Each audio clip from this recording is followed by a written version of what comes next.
Okay guys, so now we will reconcile our profits. So we've solved one question on marginal and absorption income statement. Now we'll understand that why do profits differ. So if you guys look at question 1 again, what you'll see is that the profit for that same company, same data is different under marginal costing approach and is different under absorption costing approach. So our job over here is to investigate the difference between the marginal profit versus the absorption profit. Why do these two profits differ?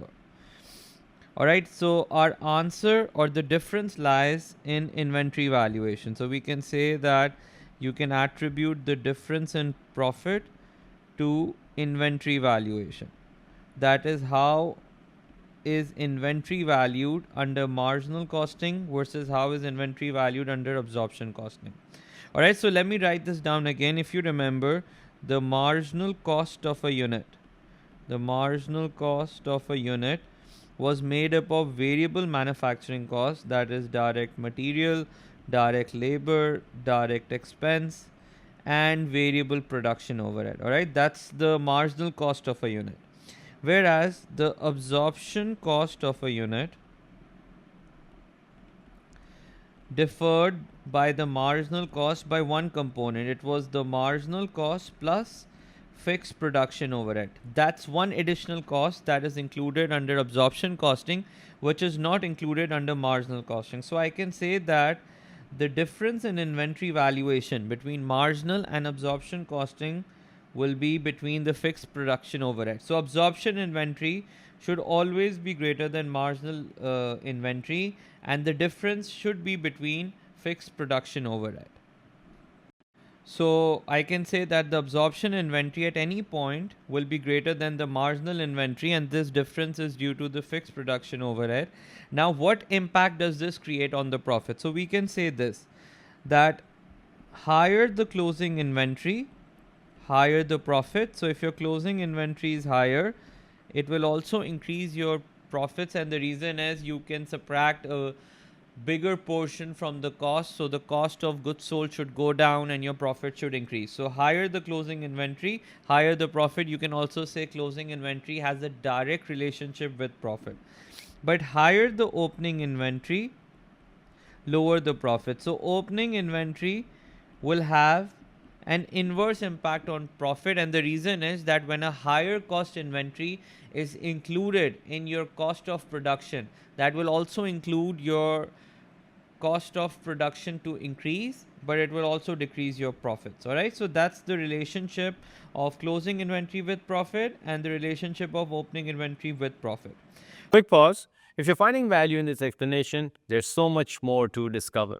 At Alt Academy, we break down every A-level concept with the same level of clarity.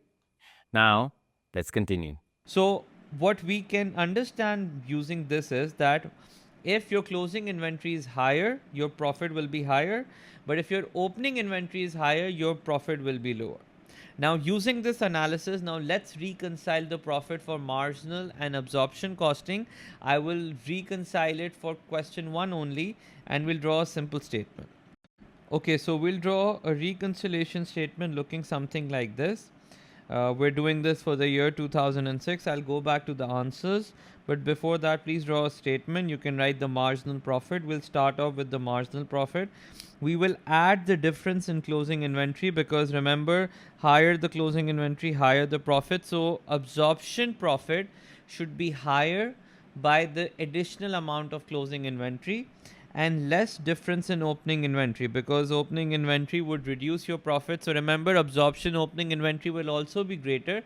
That will reduce your profit, and I should arrive at my absorption profit. All right, so let's go back to our answers for 2006, comparing marginal and absorption income statement. Okay, so if you guys remember, this was our marginal income statement.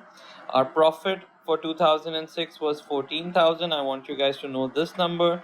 Now, as for inventory valuation, there was no opening inventory, so nothing to look over here. But the marginal closing inventory was 16,000. All right, so I want you guys to remember this figure. Now, let's look at absorption income statement. Okay, now if we look at the absorption income statement, our profit under absorption was 22,000. Again, opening inventory is 0, but the absorption closing inventory is 24,000. Remember, I said that the absorption closing inventory or the absorption opening inventory should always be greater than the marginal one because it includes fixed production overhead. All right, now once we have these numbers, let's reconcile your statement. Okay, now let's draw your reconciliation statement over here. Remember, the marginal profit was 14,000. We can write that down over here. The difference in closing inventory. Now, the absorption closing inventory was 24,000. Marginal was 16. So absorption closing inventory was greater by $8,000. All right, so I can add 8,000 over here because remember closing inventory should increase profit.